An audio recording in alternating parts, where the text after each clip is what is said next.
I want to welcome you also to the 34th National Compassionate Friends Conference. You've paid a high price to be here, a very high price, because I don't think there's any greater pain than the loss of a child. And for some of you, I know you've lost 2 children or all your children, and I can only say you are in excellent hands. You have 1,300 people around you to hold you up, to support you, along with wonderful workshops. And if you look around you, if you look to your left, to your right, in front of you, and back of you, all these people are going to be here to lift you up. And I want to say the reason I didn't answer her phone call was I was skiing on a mountaintop on an isolated cabin, but I was honored that she wanted me to be here, and I'm so thrilled to be with you. A couple days ago was with my little grandson, who is the joy of my life, and we were in the park and found this little bug that was upside down, and his little legs were kicking in the air like crazy. And when you were 3-year-olds, especially little boys, you find a lot of bugs. And this little bug was struggling so hard to go forward with his life. And I was thinking at this time about this conference and what I wanted to say to you and the message I wanted to give to you. And I thought of this little bug with his little legs scrambling, trying to save his life. And Joseph and I turned the little bug over so that he could stagger away and go on with his journey. And I think that analogy is kind of like compassionate friends, where we're here to help each other and right ourselves again when our world is so upside down and we're in so much pain and we truly think we will never survive it. But with the arms and the love of everyone in this room, you will survive it. And I honestly say that because I don't think I'm any exception. I want to leave you with hope today. That's my biggest message to you. And for all of us, when we got that news that our child died, we thought our breath was going to be taken away forever and our heart would stop. My story, is briefly that Pat had mentioned, is that we were vacationing on the Oregon coast. It was to be a wonderful, great children's weekend. We'd planned it for months. The Oregon coast is pretty rugged. This was in November. The children weren't swimming. But playing on the beach, just hours after we got there, a huge rogue wave came in, swept over the children, and pulled Kristen out. And I never saw her again. They did find her body about 10 days later, but she was so ravaged by the ocean that I wasn't allowed to see her. So it was as if she disappeared, and she truly did. She disappeared. In that day, we did not have compassionate friends, or maybe if they did, I hadn't heard of it. And there weren't resources. And I'm giving a resource workshop tomorrow, and I'm absolutely amazed at how many resources there are. Wonderful, wonderful resources.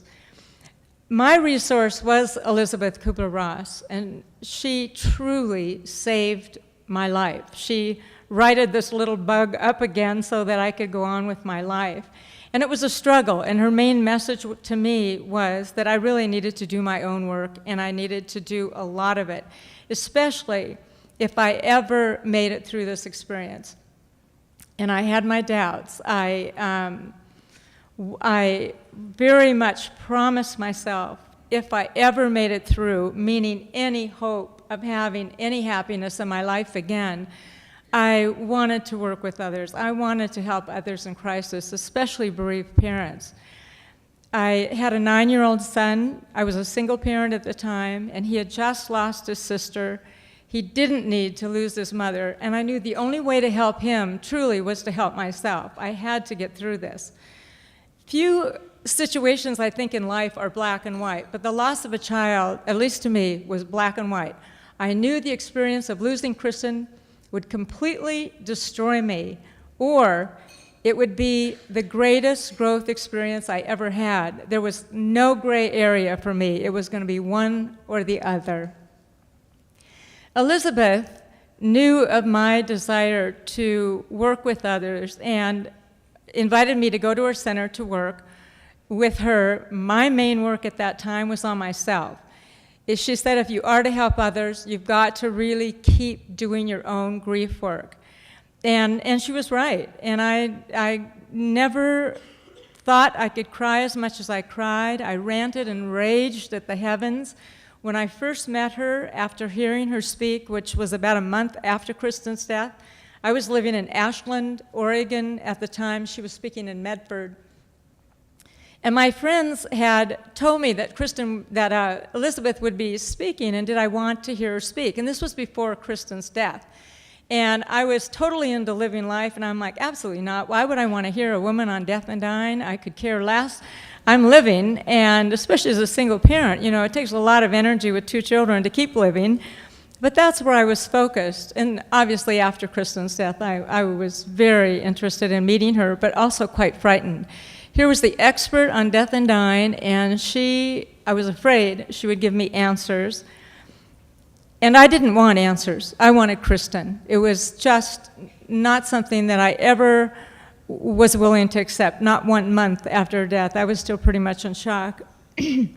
So when I met her, Elisabeth in the afternoon spoke mainly about adults dying, cancer, all kinds of things that really didn't touch me. They were not about a child. I felt very safe. I thought, I can do this. This is okay.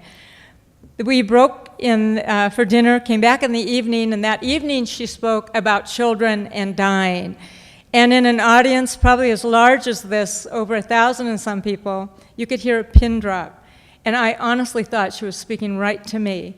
She was reading poems that parents had written about their children who had died. She was reading poems from children who had died, or before their death. And I was so overwrought by the time that I was to meet with her afterwards, I just couldn't say anything. I couldn't speak.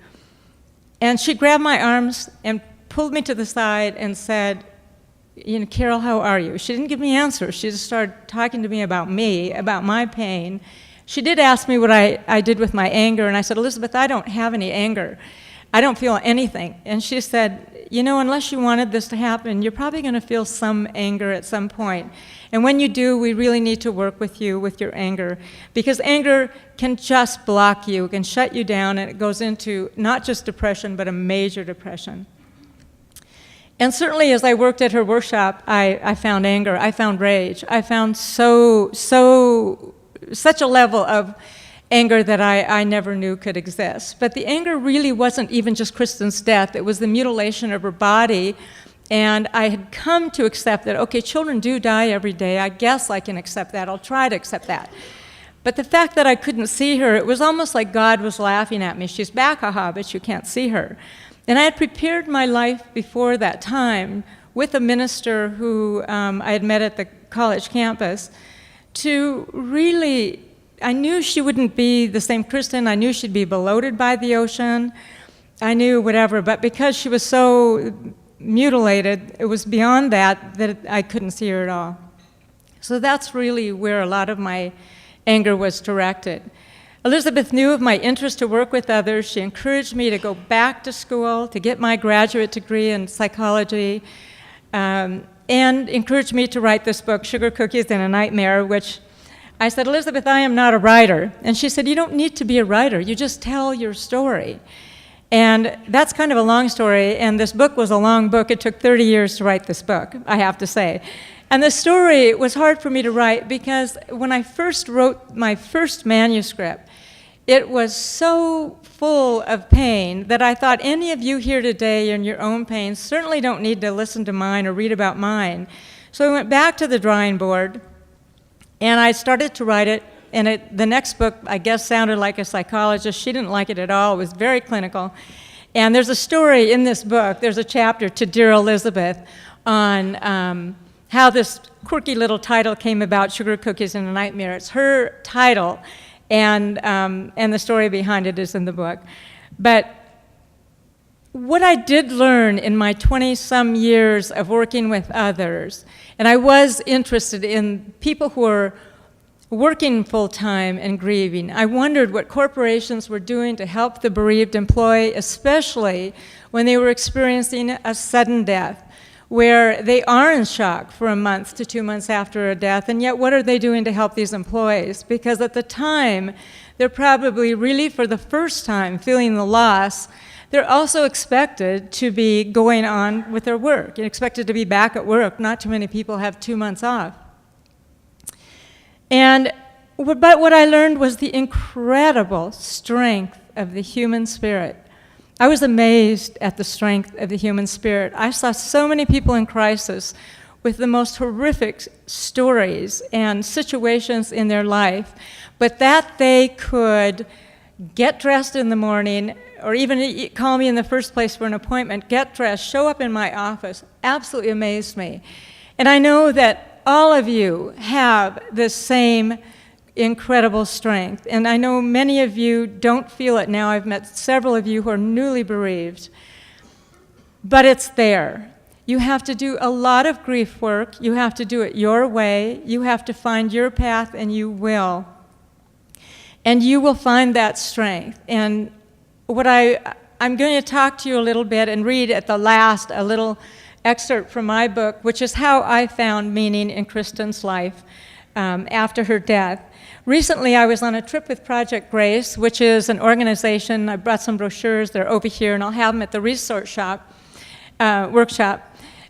Project Grace is a wonderful organization that takes bereaved parents on service trips. So you honor your child by doing service to others. And I've been to Mexico with them, with a group of bereaved mothers. So it was mothers who've lost children working in an orphanage in Mexico with children who've lost their mothers.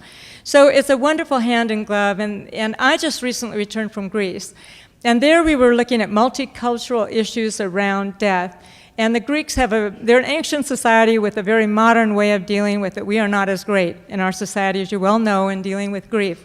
And when Elisabeth started her work, she had to sneak into the hospitals in the 60s because nobody was talking about dying. But when I was on that trip, a friend, a mother who I met on the trip, and some of you may know her, her name is Nan Jacobs, and she's been to several of these workshops, and had a beautiful 9-year-old daughter, Stephanie, die.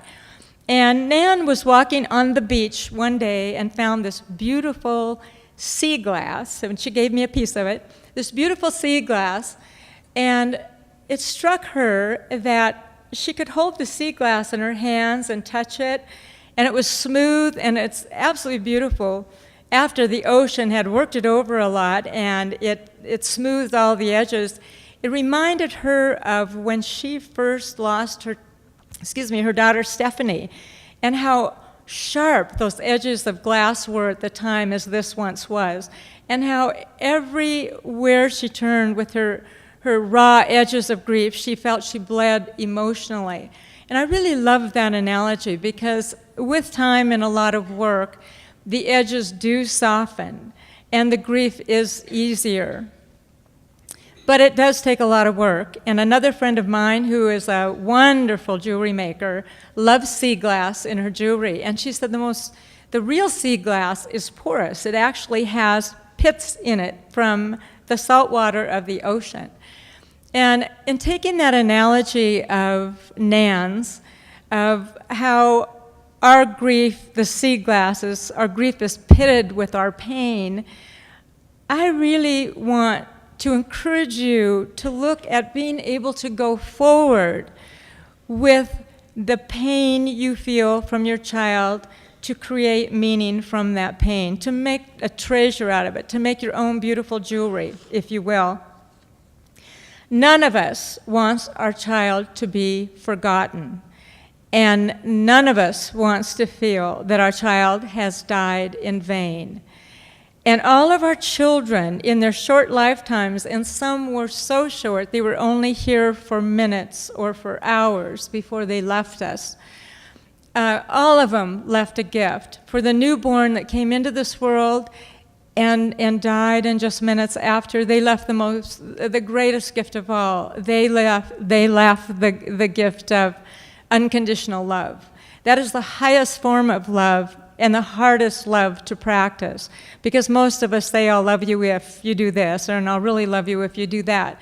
Unconditional love is so powerful, and any parent who's lost an infant never, ever forgets that baby, nor should they. So let's not forget the essence of who our child was. And I know I've talked to some of you who've lost children to drugs and to alcohol, and there was a lot of pain before their death of the fear of losing them. But underneath and inside that child was a beautiful, beautiful spirit.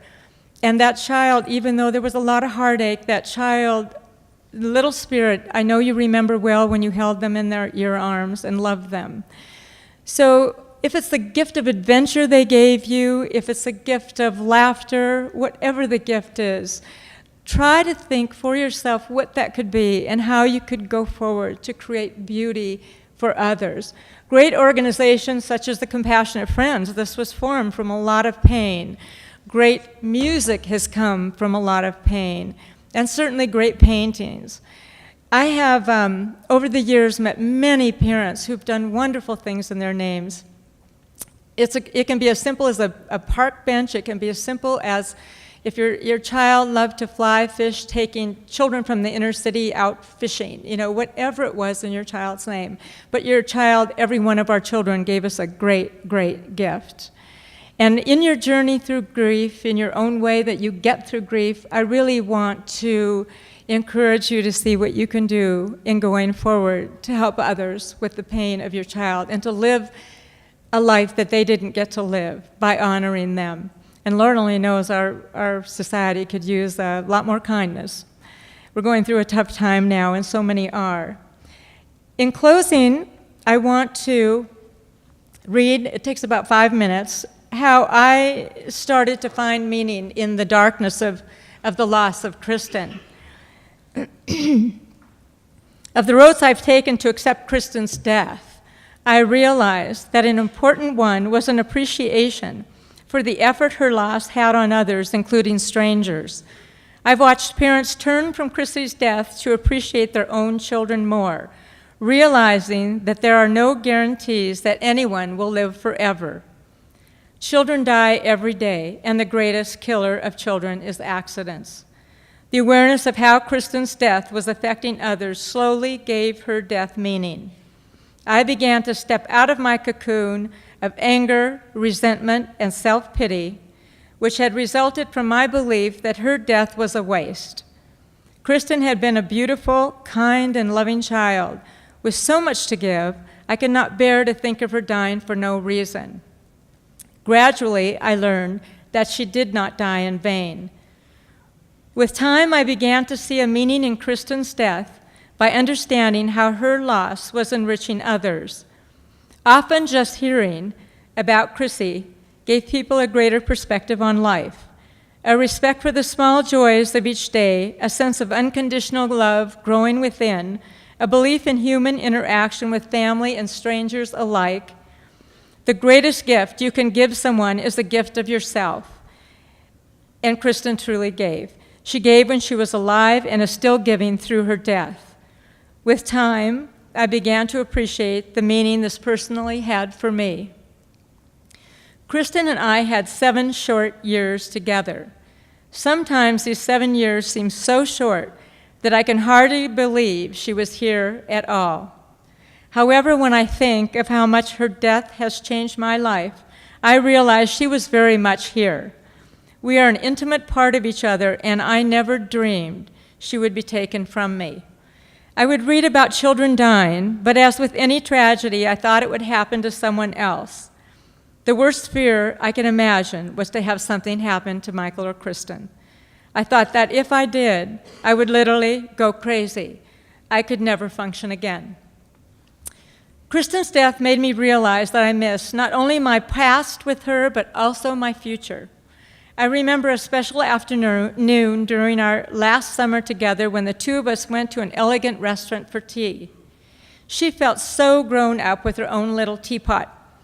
We had a wonderful afternoon, and as I watched her across the table, I had visions of our one day traveling the world and sharing many more unique times like this. Letting go of these dreams has been difficult. I have missed watching her grow up. I remember the small things, like our hike on Mount Ashland the month before she died. Kristen, her little arms loaded with pine cones and wildflowers, looked up at me and in all seriousness asked, "Mommy, Is God married to Mother Nature? I also miss when, for no reason, she would throw her arms around my neck and say, "Mommy, I love you." I even treasure those moments when Kristen, angry at me, would punish me by totally ignoring me. She would be disappointed to know that this actually pleased me because it showed me how secure she was in my love for her.